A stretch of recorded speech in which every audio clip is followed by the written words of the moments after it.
Eh bien, malgré toutes les difficultés que nous avons rencontrées en France, parce qu'avec cette idée d'aider un pays riche qui a besoin de rien, avec cette idée aussi, on va vous donner de l'argent, mais de quoi il va servir, eh bien, nous avons maintenant l'exemple concret que la solidarité, ce ne sont pas des mots, ce sont des actes.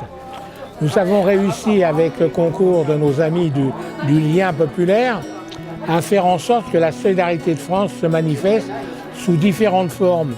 Une aide matérielle, alimentaire au début, puis une aide avec des moyens de transport pour les enfants qui ne pouvaient pas rejoindre leur école, et puis aussi différentes initiatives, telles celle d'un partenariat avec l'université. Hier, nous avons vécu aussi une journée très émouvante, reçue par le président de la fondation de l'université, et où nous avons convenu ensemble de continuer à travailler la main dans la main.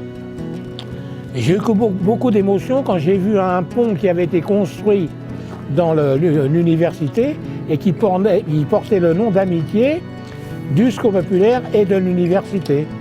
Et nous avons convenu avec eux de continuer à développer cette vraiment partenariat de grande force. Qu'il y ait des universitaires qui viennent chez nous, qu'il y ait des universitaires de chez nous qui viennent chez eux, et toujours sur le signe de l'amitié, de la solidarité. Je le répète, c'est tellement important dans notre société, alors qu'il y a tellement de mots, alors qu'il y a tellement de vulnérabilité, qu'il y a au moins les sentiments de solidarité.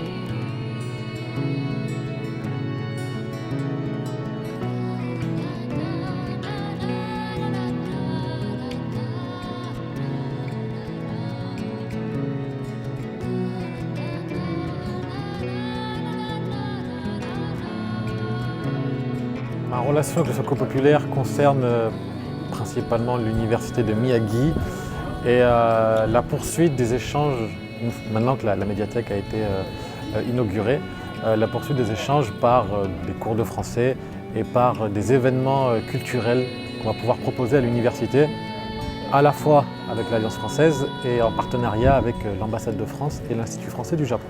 Hier, c'était le point de départ, je pense, d'échange qui va y avoir lieu entre la France et le Japon. Donc on a inauguré la médiathèque et nous avons déjà des projets en prévision avec des venues d'artistes, de la Villa Kujoyama par exemple, ou d'artistes comme des mangaka, enfin des dessinateurs de BD, de bande dessinée, en collaboration avec la section de design de l'université de Miyagi. Donc on va les faire venir grâce à l'Alliance française et à l'Institut français du Japon.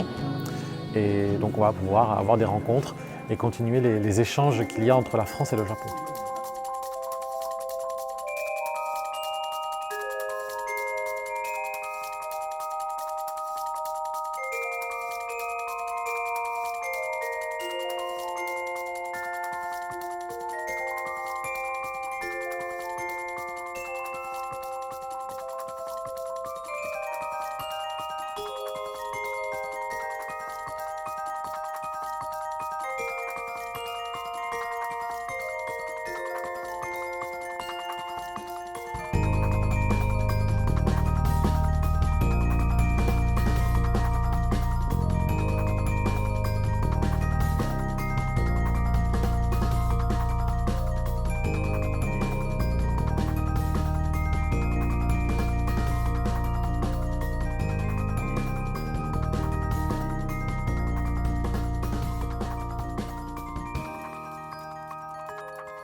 Et puis, cet exemple magnifique de cette maison de pêcheurs entièrement construite pour le bien des pêcheurs, pour le bien de la solidarité.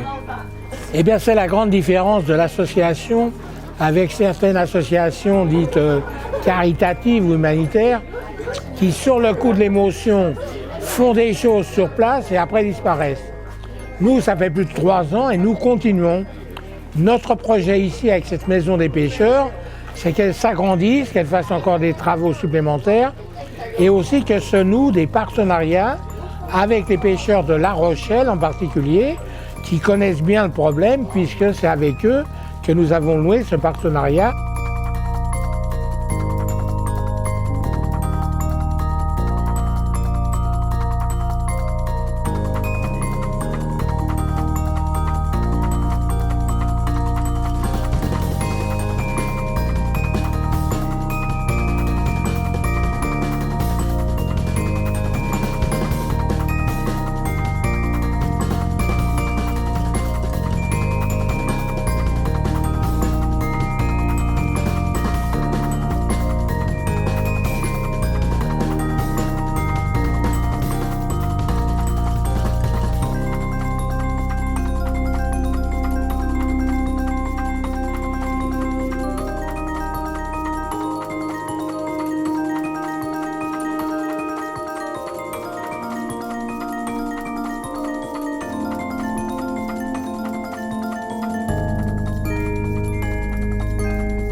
m'appelle Valérie Trier-Veller, je suis marraine du Secours populaire depuis presque 4 ans. J'ai eu l'occasion de faire plusieurs déplacements à l'étranger et bien sûr il y a les actions en France, la journée des oubliés des vacances, la chasse aux œufs, les Pères Noël verts. C'est la 4e fois que je viens au Japon et la première pour le Secours populaire. C'est très différent de mes précédents voyages. J'étais venue comme journaliste dans des voyages officiels et ensuite comme première dame il y a 2 ans. Cette fois-ci, c'est très différent parce qu'on est beaucoup plus proche des Japonais et notamment des Japonais qui ont souffert du tsunami. Là, nous venons dans une période particulière et j'avais voulu m'y rendre déjà dans cette région la dernière fois, je n'avais pas pu. Donc je trouve que c'est très important pour se rendre compte de la souffrance qu'ont pu éprouver ces populations de venir sur place. Le Secours populaire apporte, en dehors de moyens financiers, mais qui viennent aussi en partie du Japon, il apporte d'abord son expertise et son expérience sur les situations d'urgence. Voilà. Après le tsunami, ils ont eu l'occasion d'intervenir après des tremblements de terre dans beaucoup de régions, les Philippines, Haïti et bien d'autres. Donc ils ont vraiment une expertise. Et en plus de ça, quand vous venez de France, que vous passez par Tokyo, que vous passez par Sendai et que vous arrivez enfin ici à Nagatsura, le message il est tellement fort de montrer qu'on pense à eux, même en venant de si loin, même en vivant si loin. Donc je crois qu'on l'a vu dans l'accueil que nous avons reçu aujourd'hui. Cette maison de pêcheurs, d'abord, elle est vraiment incroyable parce qu'il ne reste plus rien. Et on a vu aussi la joie qu'ils avaient à nous accueillir. Ce genre de voyage apporte beaucoup parce que quand on voit les images, je le disais tout à l'heure à la télévision, quand il y a des tremblements de terre, de tsunamis, de vraies catastrophes naturelles, on est loin, on est protégé. Quand on rencontre les gens qui ont perdu des enfants, qui ont perdu des petits-enfants, qu'on a vu l'école où sont morts près d'une centaine d'enfants, on n'a plus la même approche ensuite. Quand il y aura une catastrophe ici, et j'espère qu'ils n'en auront pas d'autres, mais ou ailleurs, on se sentira beaucoup plus proche, beaucoup plus solidaire, beaucoup plus concerné. Voilà. Même si on avait tous été émus au moment du tsunami, cette fois-ci, la compassion, elle est beaucoup plus forte.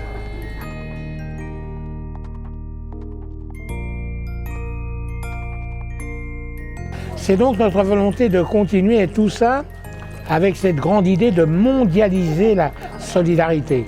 On parle de la mondialisation des financiers, non mais nous on veut mondialiser la solidarité. Et en ce moment, nous avons un grand projet pour mondialiser la solidarité qui est de créer les bases d'un mouvement enfants copains du monde.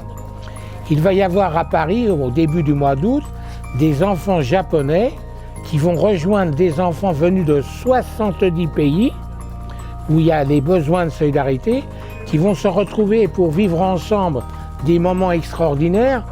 Je pense aux Palestiniens qui vont rencontrer des Israéliens, je pense aux Mauritaniens qui vont rencontrer des petits Sahraouis, je pense à tous ces gens dont les gouvernants ont plutôt tendance à se faire la guerre, mais qui pour eux, les enfants, on leur sème du bon grain, de l'avenir.